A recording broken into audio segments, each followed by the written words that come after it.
The off-season activities of NHL hockey players are seldom of that much interest, but the travels of Bobby Hull of the Chicago Blackhawks are of a great deal of interest to hundreds of thousands of Canadians right across the country. So a Kaleidosport film crew went along with Bobby and his business partner when they went to look at Saskatchewan. Bobby, you know, has just moved his cattle interests from Ontario to the province of Saskatchewan. On this trip, they went fishing in an area about 400 miles north of Saskatoon. We were there to watch him discover this new land of his and also find some great fishing.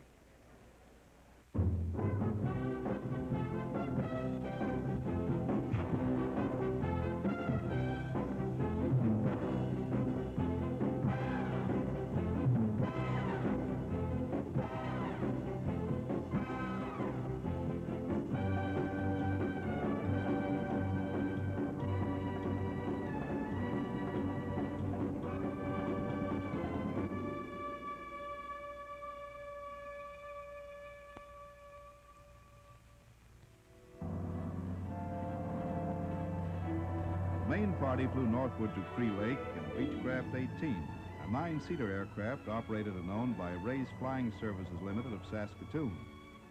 The largest plane of Ray Fournier's extensive air fleet, the Beechcraft represents the only link between the isolated fishing camp and civilization. The honorary co-pilot on this occasion is Bobby Hull, learning the plane's working characteristics from owner Ray Fournier himself. A necessary and integral part of the fishing camp's existence, Ray Fournier's flying service regularly transports avid fishermen from the airport terminal at Saskatoon northward. The last leg of an air journey often bringing sportsmen from as far south as California on the trail of the Big Pike.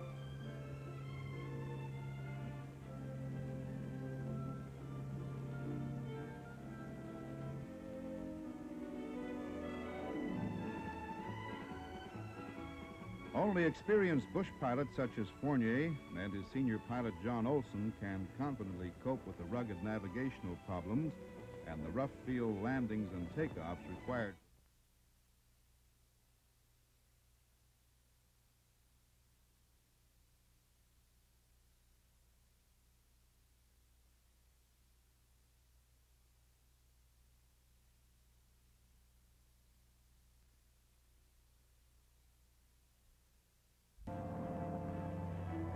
The main party flew northward to Cree Lake in Beechcraft 18, a 9-seater aircraft operated and owned by Ray's Flying Services Limited of Saskatoon.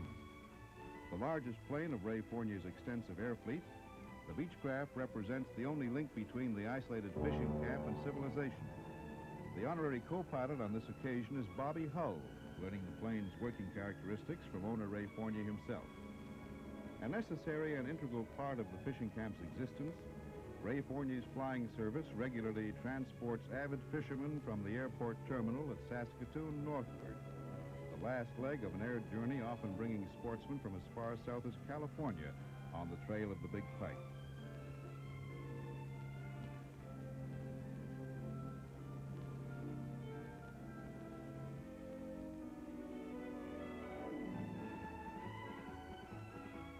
Only experienced bush pilots such as Fournier and his senior pilot John Olson can confidently cope with the rugged navigational problems and the rough field landings and takeoffs required for the job.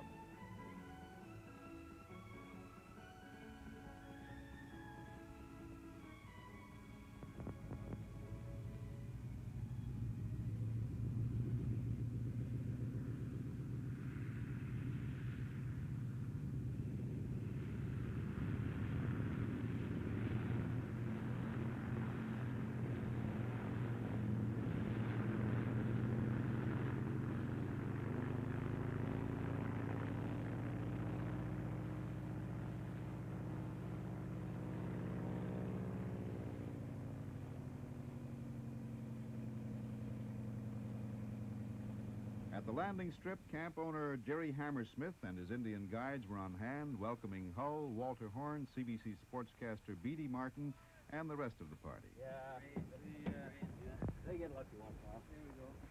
Here's my alarm gear. There we go. Jerry, Bobby Hull, Jerry Hammersmith. Hi, Jerry. Bobby. How you doing? Thank you. Good Lord, to see you. John, Lord, Bobby, Mackenzie. Hi, Uncle Martin. How do you do? Johnny Mogren. Hello, John. It's Isaac Blackburn. Hello, Isaac. Good to see you, boy. And Jerry, this is Bobby's partner, Walter Horn. Jerry Hammersmith. Nice to see you. All the guys, Isaac. Hi there, Isaac. How are you doing today? Maybe they can tell us something about the cattle business. How you doing? Jerry, how's the fishing been? Oh, it's been Actually, the Chippewayan Indian guides could know little indeed about cattle, for as their tribal name implies, they follow the caribou. But surprisingly, one of them at least is a real hockey fan, although shortwave radio is the only media to regularly penetrate the vast northwest area. The Chippewayan Indians, incidentally, have ranged from northwest Saskatchewan to northeast Alberta from time immemorial. Knows every hockey player from From the Timbuktu to Yeah. the National League. And he Is looks that right, after Lawrence? all hockey players. And who's your favorite team? Chicago. Oh, there, see, you had the right answer, Okay. too. Well, I think we're ready to go. He used to be a Ranger fan. Oh, but did he? You guys are curious. What about when Hal was out here? I bet he was Detroit fan. At Cree Lake Lodge, a half-dozen roomy self-contained cabins like this provide the visiting fisherman with all the comforts of a first-class hotel moved to the wilderness. 2 generations of Hammersmiths help manage and maintain the lodge operation, and this senior team of Alvin Alley Hammersmith and his wife are active from dawn to dusk. Some 15 years ago, 2 men pioneered the area and began the fishing operation in a tourist-pleasing way. They were Martin Engman and Henry Weitzel. Mr. Engman still lives and works here with the present owners, while his old partner, Henry Weitzel, lies buried here on this height overlooking the endless variety and movement of Cree Lake. Like most of the employed half-dozen Indian guides, Rick and Lawrence John here live on the lodge site and divide the busy seasons between guiding and trapping. Expert with boats, tackle, and the fishing technique, these and the other guides, such as Alfred and Johnny Mogren, Clement John and August Mackenzie, are truly followers of the caribou, and the mink, and the big northerns, too, for that matter.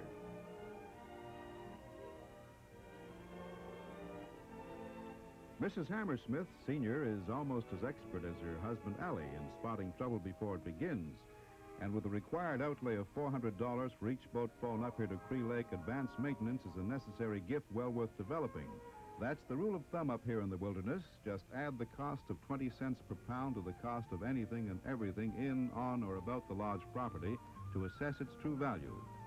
Taking the opportunity of the woods for a quiet business conference, Bobby Hull and his new cattle partner, Walter Horn, stroll through the remote beauty surrounding Cree Lake Lodge. Horn, a successful western cattleman, came into Hull's business orbit when the 2 men found they could work and make money together and decided to merge their respective beef cattle interests, now based solely in Saskatchewan. For Bobby Hull, the move liquidates his former partnership in Prince Edward County, Ontario, with the expectation that Walter Horn's 100% dedication to business will complement Hull's own strong dedication to professional hockey 8 months of every year. Then, too, there are some tax benefits to be considered, with Saskatchewan bettering Ontario in this respect. Well, Bobby, how do you like this for a change of pace from that racing around the cities and... Tremendous place to spend a few days away from all the telephones and television and radio, everything else. yeah, It's everything else. wonderful out here. It's relaxing, tremendous. isn't it? Right. I hope we can catch some fish. Oh, we'll catch some fish. Lots of big fish around here. Yeah, we'll get lots of fish. And we'll get some nice atmosphere and lots of rest and good company. Well, I don't know about the rest part of it. I think just being here is rest enough. Yeah? You look out and you see the rocks. Beautiful up here, the country. It's a challenge, you know, to the imagination, really, isn't it? Coming across there in those small boats with the guides, it was tremendous. How they, Well, here come our 2 hosts. got it all laid out, Jerry. Jerry. Come and join us. Come on, Lynn. Sit down. Jerry. Relax. That's nice for a change. Yeah, is it ever? Tremendous host and hostess. Well, thank Certainly you. enjoyed it so far. Good. Well, I hope we can tie you into some of those fish out there when the wind goes down. This is what we're looking forward to. Yeah. But by the way, how long has this been in operation here at Cree Lake? Your operation? Well, the operation itself has been going as such for about 10 years. This is just our 4th year. We took it over in the fall of '66, and we've done a little bit on it ourselves. Well, did you and your dad actually begin this, or was there something here before that? No, it was started originally by an old trapper who still lives here and still works for us, Mark Ningman. He and his partner built a couple of log cabins and took fellows in for a few years, starting in about 58. And they sold out to a couple of fellows from Saskatoon who we bought the place from. Well, they sure know how to live, that's for sure. Yeah, yeah, they've got the right idea. How about Lynn? Does she like it up there, Jerry? Well, I think she tells me she does. Jerry, you seem to get real good use out of your guides. You have these people here all year round, are they not? The natives? That's right. Yeah, they trap in the wintertime and work for us in the summer. And well, as I've told you many times, they are really fine guides. Yeah. It's interesting to me that the Cree Lake Lodge now is becoming almost predominantly Canadian visitors, and where in the past it was almost exclusively American visitors. But you were saying that the percentage has changed increasingly in the last 2 years. This is something that, well, we've really noticed this year. Our percentage of Canadian business is somewhere between 70 and 80%, where we used to be lucky to get 5%. And I'm really happy to see that Canadians are making more use of what is theirs. They're getting a little smarter. Yeah, Know the places to go. You know, you can go to Vegas and blow $1,000 and think nothing of it, but right next door where you've got beautiful scenery and terrific fishing, we tend to ignore it. And Yeah. I think many people, even Canadians, are surprised that Saskatchewan has this to offer. They think of Saskatchewan as prairies and Bobby Hull's ranch and so on. It takes a little effort. Well, Lynn, what's a nice girl like you doing in a place like this? Working. Doing all that hard work. Oh, it isn't hard work at all. You enjoy it because you have a lot of nice people up here and you don't mind doing stuff at all. Well, now, you and Jerry got married, will be a year ago, what, about June? Maybe 17th. May, and so this is really your second summer here. Yeah, right. Mm-hmm. And that's quite a change from your life as a university student, and isn't it? Yes, it really is. Yeah. But I enjoyed it an awful lot. You know, I can see why the Americans and the Canadians want to come up here for a rest, because I know after spending the winter in Saskatoon, I'm looking forward to getting back up here. It's just a different sort of life. Barbie, so far it's been just terrific. I know the next few days are going to be great. And Jerry and Lynn, we're really pleased to be here. Well, we're pleased to have you. Nice having Well, you. I know one thing. My partner in the farming operation in the cattle business is along with us, BD, as you know, Walter Horn, and I think that he is just chafing at the bit to get a hold of one of those lunkers out there. Well, And you can't see him right now. He's just down fishing. I want He's down fishing. I want the old camera to get a shot of him when he hooks onto about a 25-pounder. I'm sure that'll be worth its weight in gold right there. Well, it won't be long till we'll get at it. I guess tomorrow morning we'll be out bright and early, Jerry. We'll time into one. Good. Yeah. No, we're looking forward to that, Bobby. That's for sure. Can't wait until tomorrow morning comes.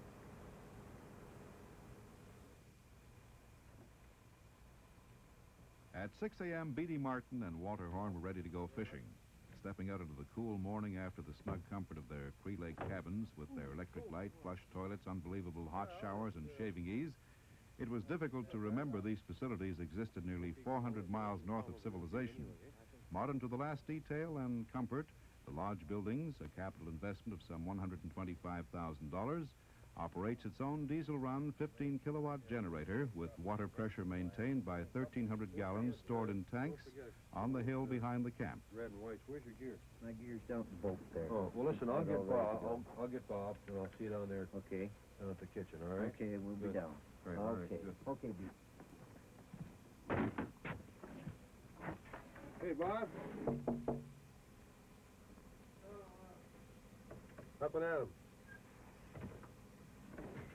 Just look at that lake. Just look at that lake. Did rain? The fish aren't even out this early, BD. They got the word is out. We're here today. Well, okay. Looks good. The water looks good. Just have to brush my teeth, throw a shirt on, and I'll be ready for Down at the breakfast. kitchen. Right. Good, okay.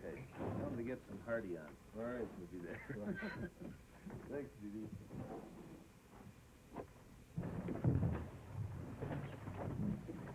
Two fishermen and a guide to each boat, with a destination already decided by experts. Tackle and gear is routinely stowed away, for it's a long run to the chosen fishing ground, and many a mile of windswept water lies ahead for the 20-horsepower outboards to navigate.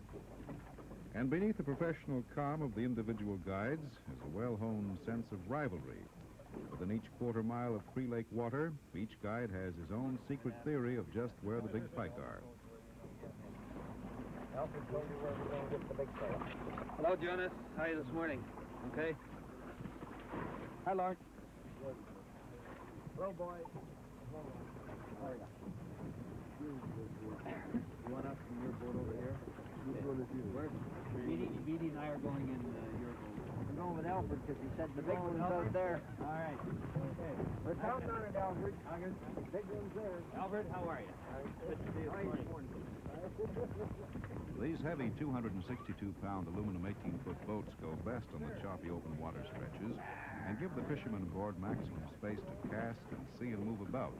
Bobby Hull and the other fishermen will use mostly spinning rods with from 6 to 15-pound test line and any plug, spinner, or lure of their choice. In Saskatchewan, incidentally, live bait is prohibited as the province strives to rid its lakes of carp, so prevalent in live minnow bait supplies. I got wet. Where's yours, Walter? Right here. Throw it.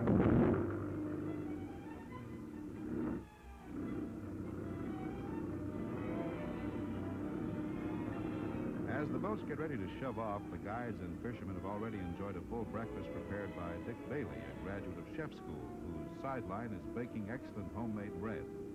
On each boat is a supply of everything but an entree for lunch. That's to be supplied later when the fish are caught, and they will be caught in time for a shore lunch. Without the guides, Cree Lake fishing would probably take place a few hundred feet from the boat dock. With the competent Indians running the boats, the 55-mile-long lake finds its 25-mile width a safe and familiar fishing ground.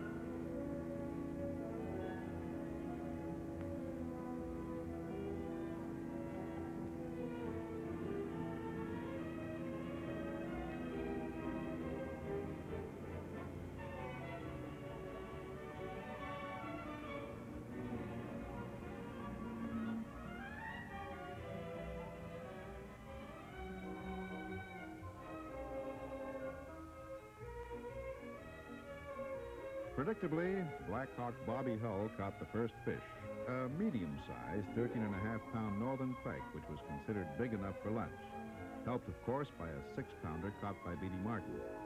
Northern pike dominates the 600 square miles of water which forms sprawling Cree Lake, but lake trout up to 40 pounds can be caught for the trolling, while Arctic grayling are plentiful in nearby Cree River. Set to a low-geared troll speed, the Indian guides seldom stop their outboards even when the passengers are casting for pike, and their guests quickly learn the Indians' expert methods of fishing a lake. With apparently endless fishing spots available, the Cree Lake guides believe in maximum lake coverage in a minimum of time, and it works. Acting as a spotter, this Piper Super Cub aircraft, also from Ray's Flying Service, patrols the fishing expedition, always on the lookout for a trouble call or perhaps a call for shore lunch.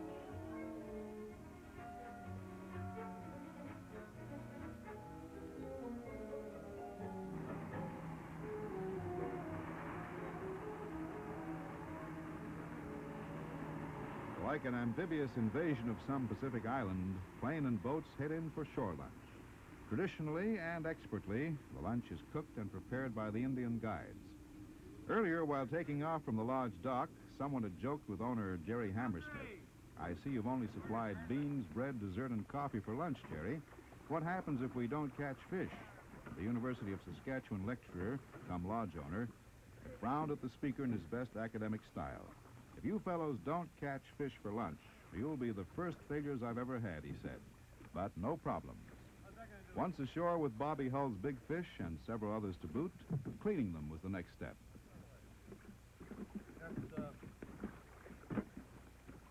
That's a good one, eh? That came in on a... The Piper Super Cub makes a smooth landing to join in for a delectable shore lunch. You gonna clean this, boss? You gonna clean this, boss? I think Lawrence had better show me how it's done.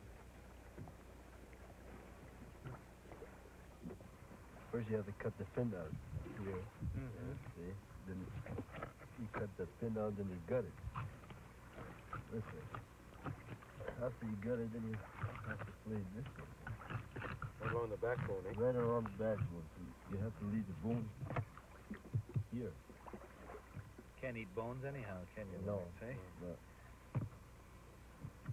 Look I find a place for this one here. This one, right? And you turn them over. Do the same on this side.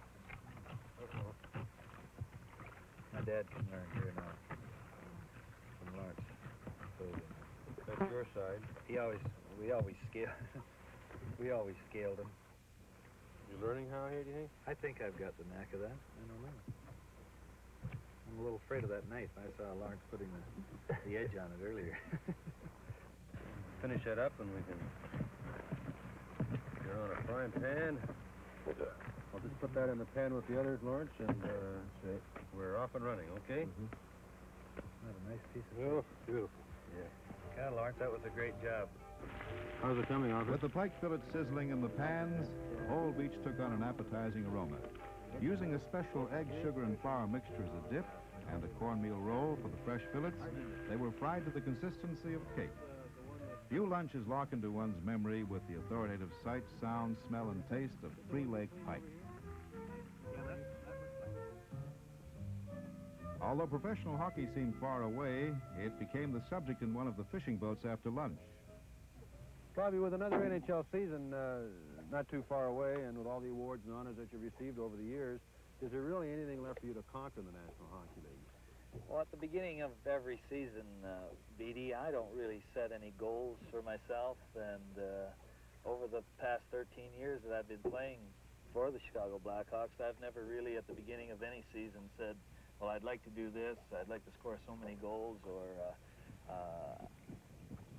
we're gunning for first place or the Stanley Cup, because you're always, whenever you do that, I've found throughout, not only in hockey, but all phases of life, whenever you plan on something, it never seems to work out that way. So I just play the seasons as they come and hope that I can stay healthy, and well, if I can stay healthy, then everything else looks after itself. Right, right.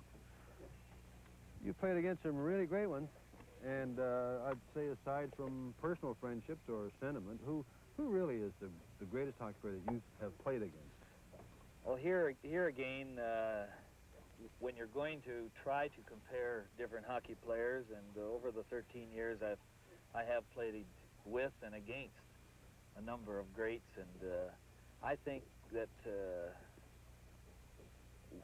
I think everyone would have to say that the tremendous effort and record of Gordie Howe's, his number of years in the league, and the tremendous goal output and point output, and his devotion and dedication to the game itself, I think he'd have to go down as likely the greatest that I've seen play.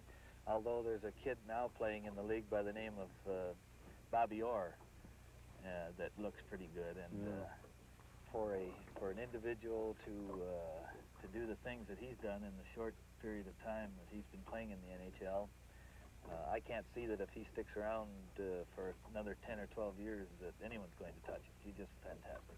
You know what the NHL should do for you personally? I mean, for all you've done for them. What they should do for you is they should say, this is Bobby Howe month, when nobody bothers him. I mean, let him go and play hockey, you know, like you did when you were a kid. Yeah. Just let you go and, you know, play the way you can without jumping all over you. Well, I've always thought that before I finished playing, BD, that I'd like to play one season where I was just looked upon as an ordinary left winger, and forget about these guys that the different clubs have that go out there and really do nothing more than go up and down with me and check. And when I do get the puck, not have 2 and 3 guys take a run at me, and I think it would be just heaven, really. It would be. I'll tell you, I might not be able to handle it. I wouldn't know what to do. Right, there are nights when you hardly let you pass. You know, they try to get you when you go around the goal, and that's their whole strategy is designed on collaring you. It must be very, very frustrating. Playing in Chicago, Bob, you've had a good opportunity to assess expansion in the National Hockey League. Have they moved too fast into too many towns? Well, the way I see it, BD, they have diluted the talent by quite a lot. And in talking with different people, I sense that they've become somewhat less interested in the teams, because mainly they don't know all the individuals. Yeah. And I know even throughout the year, when we're playing different clubs and they make some changes, I have to ask guys in the club, you know, like who's this and who's that. But when we had the 6 original teams, of course we knew everybody on every club, and if any changes were made, of course it didn't take us very long to know who was being changed. They made it in a little club, Right. And now, I think after this expansion of the 6 teams and now again 2 more teams, they've taken a half a dozen guys from each of the 6 parent clubs and added new fellas to the 6 clubs, the original 6 clubs, and it has diluted the talent to the extent that the National League, I don't feel, really registers that tremendous high echelon that it used to have 4 years ago. Right. You knew every game was going to be very competitive, and now you can pick your winners without too much difficulty. And of course, you have with so many new clubs, it's very difficult for us, of course, to follow them too. You know, in the sports business, and I think the people, as you say, without being able to identify with the players, certainly have got to lose interest. Now, and this, of course, in Canada, it was, you know, once a Canadian game. The identity of Canada was hockey. I tell you, now we only got 3 teams in a big league. Wow. And I'd like to see more Canadian teams there. Do you think it's possible? Well, it's possible, but right now I feel that the National Hockey League has to kind of stick to its guns with their... Sure, they've made the move to the 14 clubs now, and they're going to have to wait, I'm sure, for a few years until they can get that talent built up to the point where it was before they made the first expansion. There are enough good young hockey players coming up into the National League where it'll take a few years for them to develop into that real top group of individuals that there used to be. And along with this, the colleges are putting out a lot of good hockey players. Looking on our club last year, Keith Magnuson, Jerry Pinder, Cliff Coral, Tony Esposito were all called on. Of course, Tony had played a few games for Montreal the year before, and Cliff Coral had played down in Dallas in that league, but the other kids had really come right out of college, and they were asked to do a tremendous job, and they did. They just did a whale of a job. I think there was 12 drafted in the NHL last year out of college. Is this where the players are going to come from now, do you think, from college? I think a lot of them will. More I think a lot of them will, and the people in the United States keep asking, well, when are we going to have more products from the United States? And I feel that with all the rinks springing up and the more emphasis being put on college hockey, that there will be, within the next 10 years, a great number of Americans playing in the National League. You were the first hockey player connected with a $100,000 contract in one breath, a one-shot $100,000 contract, I suppose, plus extras. What's going to happen in, say, 5 years from now when there's more superstars come in? Is it going to be up to, say, $1 million for 5 years performance? How high is it going to go? How much can a hockey player demand? Speaking of your so-called superstars, BD, there haven't been that many, and there won't be that many come in. Now, we've talked about Howe and about Richard and Mahavlich and Makita and Orr. These guys don't come along only but just once in a little while, and I think we've had, in the last 10 years, more than our share of your superstars playing in the National Hockey League, and whether we're going to have in the next 10 years as many or not, I don't know. But the way the world is going and the cost of living and how everything is going up, I feel that there are going to be a number of $100,000 hockey players in the next 2 years. I can't see why not. With all this talk of money, we're cutting into our fishing town. Let's get serious for a little while. Yeah, right? we haven't had a strike in quite some time. Well, let's get serious and fish a little bit for a while. Okay? I think that's a good idea. Yeah.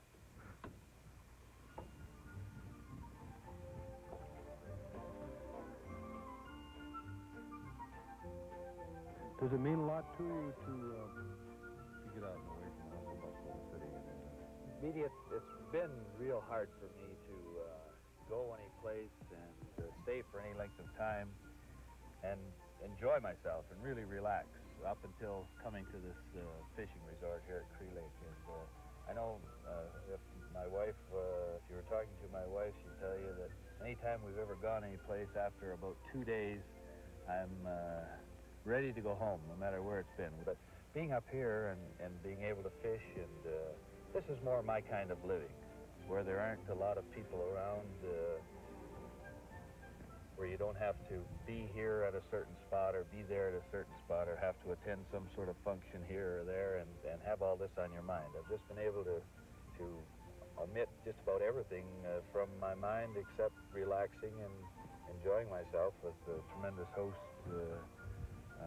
and hostess here in Jerry and Lynn Hammerschmidt. It's just been great, and of course being with you and the CBC crew, it's been quite an experience, and I know that I speak for Walter and myself that this has been the most enjoyable 3 days that I've had in a long, long time. Just the thought of having to catch the plane back to Saskatoon is almost enough to spoil it all. I wish that we could stay here throughout the rest of the summer. This is the place to relax. All you can really hear is the splashing of the waves against the islands, the whistling of the wind in the trees, and the flapping of those two flags up there in the hills. The odd, when you're in the boat, you get that sound of the reel. Just... Oh yeah, that's living.